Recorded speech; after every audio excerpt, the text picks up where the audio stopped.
E aí, amigos do canal, tudo bem com vocês? Já pensou em economizar R$ 258 por mês com um pequeno sistema de energia solar off-grid utilizando duas placas de 150 watts, um inversor de onda pura senoidal de apenas 1.500 watts nominal e 3.000 watts pico e ver sua conta despencando de abril de 2025 de R$ 448 para R$ 189 agora em junho de 2025 e aumentando a eficiência, sua produção solar em 3 vezes com apenas uma pequena dica do canal. Nesse único vídeo você vai ver a evolução do amigo, o primeiro sistema antes da dica e após ele fazer a alteração com a dica no canal e conseguir aí 3 vezes mais eficiência, e você vai entender no final do vídeo quando eu responder as dúvidas dele e mostrar para vocês como essa pequena alteração fez toda a diferença nesse pequeno sistema off-grid. Vamos conhecer agora o sistema off-grid do amigo Robson de Camaçari, na Bahia, e voltar com as explicações.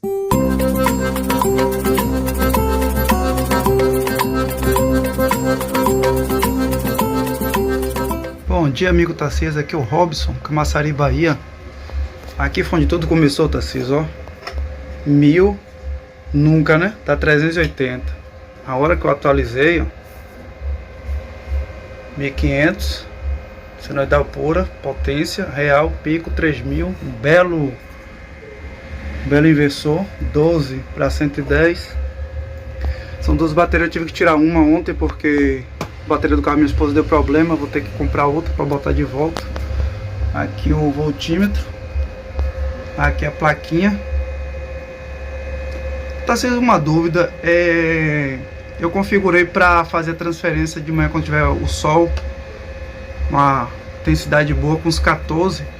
E até quanto eu posso botar para o sistema desligar, voltar para a concessionária? Eu configurei para 11. Minha dúvida é 11 volts. Vai estar com a bateria muito baixa ou com a carga? Qual a voltagem que eu posso colocar para que a bateria não fique descarregada demais? Aqui o controlador de carga, 22 volts, a fonte tá sumindo aqui por enquanto. Aqui onde está a parte da automação, aqui onde sai esse disjuntor, aqui onde sai para aqui na verdade onde entra no controlador de carga. Esse aqui é que vem das duas placas, eu tenho duas placas de 160, aqui é o relé de tempo, sobrecorrente, subcorrente, aqui o contator que faz chaveamento, aqui é o disjuntor da rede elétrica, esse aqui é o que eu ligo a fonte na rede. Outra dúvida é aqui no watímetro, esse aqui é o consumo instantâneo, aqui está aceso. Aqui o que significa que eu já economizei 55 kW ou é 5 kW. Me tira essa dúvida dessa leitura aqui onde está Energy. Queria saber essa leitura aqui. Eu sei que é voltar já a corrente, que é a mesma que está ali, ó, no relé. Aqui é o consumo instantâneo, né? E aqui eu queria saber se essa leitura aqui significa 55 kW, que eu já deixei de usar na concessionária. Aqui esse amperímetro AC, a fonte está consumindo 2 amperes, praticamente 2 amperes da rede elétrica. Eu vou até desligar aqui, ó, porque no meu entender aqui, ó, as placas aqui tá chovendo bastante, tá bem nublado aqui hoje. Aqui para as placas, para a fonte ficar com a corrente baixa, a placa tem que estar fornecendo acima do que a fonte está consumindo, correto? A fonte estava consumindo 6 amperes, mas a placa só está me entregando 5. Então, para essa corrente aqui baixar, a placa tem que estar me entregando praticamente o dobro. Eu acredito que seja assim. Por esse meu sistema aí, ó, eu consigo ligar a minha geladeira, eu consigo ligar o tanquinho aqui, a máquina de lavar liga de boa. A geladeira ali, o micro-ondas, eu tenho um grill de 750 watts, liga. Esse aspirador aqui, acho que é semelhante ao seu que você faz os vídeos aí, também liga de boa. Micro-ondas eu consumi 200. Como é? Fazer aquela torradeira tem um consumo de 750. E é isso aí. Eu queria que você me tirasse essa dúvida aí, se é viável manter a fonte E a dúvida aqui da tensão da bateria, para eu configurar a tensão mínima que a bateria pode chegar para não descarregar demais. Valeu, Tarcísio, fica com Deus, muito obrigado. Aprendi bastante aí sobre energia solar. Meu controladorzinho de carga é PEV, 20 amperes. Futuramente eu vou colocar um MPPT de 40, fé em Deus. Deixa a situação dar uma melhorada aí. E é isso aí. Você me indica continuar com a fonte ou tira a fonte e deixa suas placas? Valeu, Tarcísio, fica com Deus. Bom final de semana, meu irmão. Dia Tarcísio, Robson aqui, Camaçari, Bahia. Meu controlador de carga MPPT da Easum, 20 amperes. Foi o que deu para comprar por enquanto. Chegou anteontem. Eu segui sua recomendação das duas placas em série. Realmente a eficiência é fora do normal. Essa aqui é uma informação mesmo que eu não tinha no aquele EPEVER, o PWM, da voltagem das placas, bem eficiente mesmo, tá vendo? Corrente, coloquei essa ventoinha aqui para esfriar. Esse Howley 1500 senoidal pura, 3000 pico, é um inversor muito bom, alcançou 1450 watts. Consegui ligar um airfryer de 1400 watts. Ele segurou. A bateria caiu bastante depois de uns 30 segundos. Eu programei para voltar para a concessionária com 11.5, porque a bateria aprofundou muito. Eu só estou com uma no momento, pretendo botar mais uma. Mas com o controlador de carga aí, MPPT, realmente é outro nível. Aqui tá minha automaçãozinha, o relé de carga, sobrecarga de tempo, disjuntor da solar, disjuntor da rede solar. Aqui é o contator, disjuntor da concessionária. Aqui é um vatímetro da concessionária que eu tirei daquela caixa, aquele de tomada eu tirei da caixa e montei aqui assim. Aqui é o vatímetro da rede solar, a plaquinha que faz a automação. Aqui é um disjuntor tripolar. Por enquanto eu tive que dar um jeito aqui, eu vou ter que comprar um disjuntor DC. Esse é AC, mas eu vou comprar um DC para colocar aqui e fazer tudo bonitinho. Por enquanto minha instalação tá assim. Aqui cabos de 10 milímetros para bateria, são bateria de 60 amperes. É isso aí.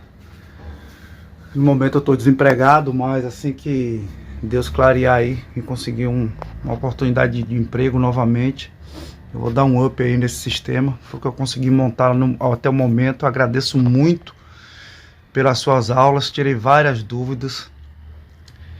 E o controlador de carga deu outro nível.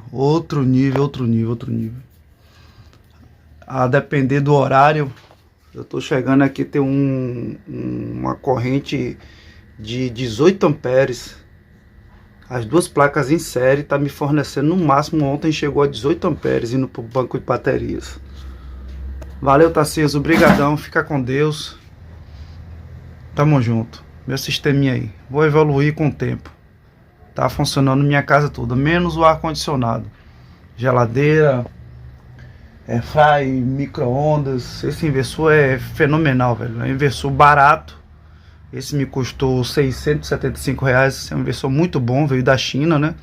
Mas é bom, o inversor é bom.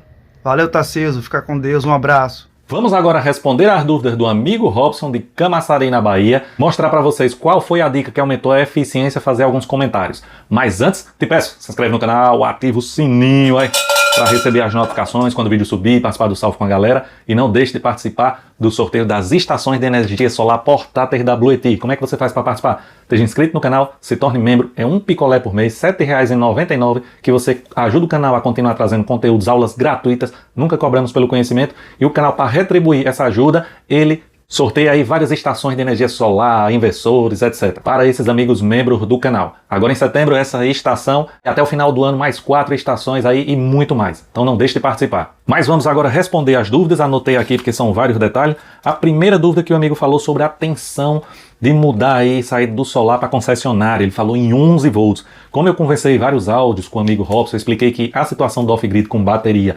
chumbo ácido é bastante delicada também, principalmente quando o banco é pequeno, é um banco pequeno. Originariamente é formado o dele de 2 baterias em paralelo de 60 amperes. Então é um banco de 120 amperes hora, mais uma produção solar, com 2 placas de 150 que chegaria a picos de 20 amperes aí no controlador. Se você pegar, soma aí 300 watts, que é 2 placas de 150 watts, e dividir essa potência pela tensão máxima de recarga desse banco, 14.4, daria um pico aí de 20.83 de produção máxima dessas placas. Então o cenário dele não é ideal para trabalhar com uma tensão elevada. E ele mesmo notou que quando ele não tem uma carga pesada, um airfryer, um micro-ondas, aspirador de pó, o consumo dele é baixo, como ele mandou aqui o print. Ele é uma geladeira, um roteador, uma besteirinha que fica aí consumindo 133, 140 watts hora e aí fica tranquilo. Porém, quando ele aciona uma grande carga, uma carga pesada, a tensão afunda lá para casa dos 11.4, 11.3 volts e aí não tem como ele programar essa tensão de mudança. A tensão ideal da chumbo ácido, que giraria ali em torno de pelo menos 12.3, 12.4 para que dure muito tempo, por causa dessa situação que eu falei.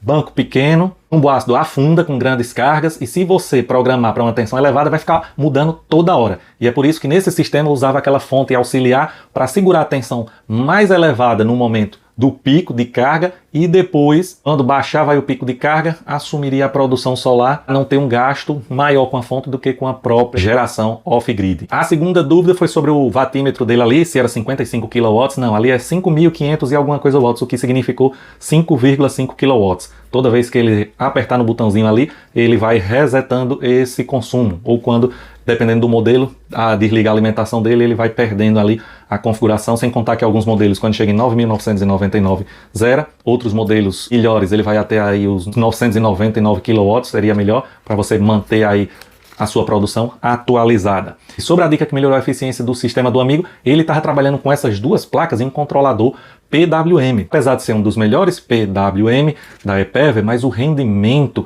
de qualquer PWM ele entrega muito menos do que o desejado. Isso a gente vê na prática e tenta trazer aí para os amigos do canal. Só para você ter uma ideia, uma placa de 150 watts, a tensão em circuito fechado, VMP, que é quando você pega os fios e liga no controlador, fecha o circuito, a tensão da placa que era 22 volts, ela já cai para 17.9.